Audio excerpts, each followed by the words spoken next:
This month marks 20 years since a terrifying tragedy on the campus of Texas A&M University. As students were building the annual bonfire, the huge stack of logs came crashing down. 12 students died, including a young woman from East Texas. And tonight, her family shares their memories with KETK Today anchor Eisner Ramirez.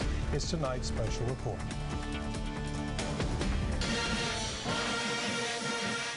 A 90-year Aggie tradition. Bonfire was a representation of the burning passion to beat Texas. Students worked tirelessly, stacking thousands of logs. But on November 18th, 1999, disaster struck when the structure collapsed, trapping many underneath. Students were working on the stack, and then there was just a sudden movement. The flowers still look pretty. Yeah, they do. 20 years later, on a quiet, sunny morning, you'll find the Hand family at a Henderson cemetery.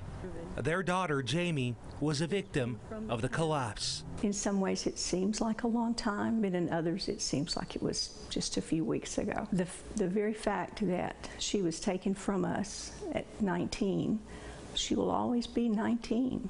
Jamie's journey started right here in Henderson. She graduated a Lion and was excited to carry on the family tradition of becoming an Aggie. One of the things that she loved about A&M is how involved everyone is. Jamie was one of the students working overnight on stack.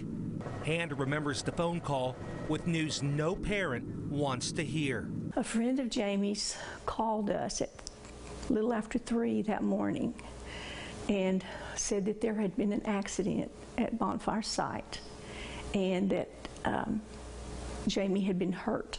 The family drove down to College Station that morning, but were frustrated with the lack of answers.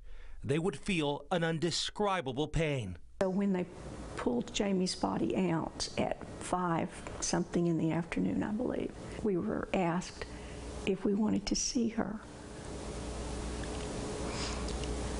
And I told the nurse, I said, would you please go and look? I said, I don't want my family to remember. I don't want this to be the last thing that they remember about her. John Comstock remembers coming in and out of consciousness as crews looked for victims, carefully removing one log at a time. He was the last survivor pulled out. I was right on the edge. So you could see my left hand, that was visible, but the rest of me was completely covered. They had to get me out last, so I was trapped for roughly about 7.5 hours. John Comstock is known as the 13th man after nearly dying multiple times during the tragedy. This video shows him arriving at a hospital for treatment. He came on a stretcher. He was not able to sit. He had numerous open wounds. He had a feeding tube. Comstock's left leg was amputated, his right hand severely injured. So I don't have any intrinsics. All the movement comes from the upper arm here. So if I kind of do that, you can kind of see where it kind of ended right there. Comstock is able to drive his own truck.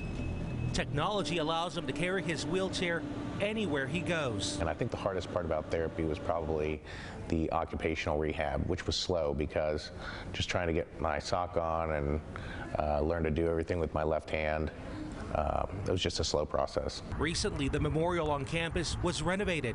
Comstock says he is looking forward to going back. It's been difficult for me to ever visit the memorial on my own because I couldn't get there with all the thick rocks they put.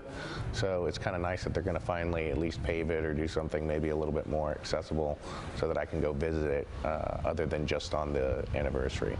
What do you think caused the collapse? So I was up on top. He is at the center of a new documentary, The 13th Man, scheduled to be released at several Texas theaters. You can just hear it just creaking. 20 years later, Comstock says he feels blessed. It's been a difficult road, but little by little, I've slowly been able to kind of conquer every challenge that I've come across. This portrait was taken of Jamie by a local portrait photographer for her. Back in East Texas, Neva Hand says she stays in touch with other families who lost children in the tragedy. When you lose a child, you become part of a club that you didn't want to join. But should Bonfire come back to campus as an official university event? I think the only way it could possibly be on campus would be for A&M to be able to ensure the safety of the students who work on it, and I don't think that's a possibility. Ultimately, she says Jamie is in a better place. We know that she is not there. We know that. We know where she is. She's with God. Isaac Ramirez, KETK News. And this note of that story, Comstock recently married and works for Texas A&M Systems. The film, The 13th Man, will be screened this Friday at the Studio Movie Grill in Tyler.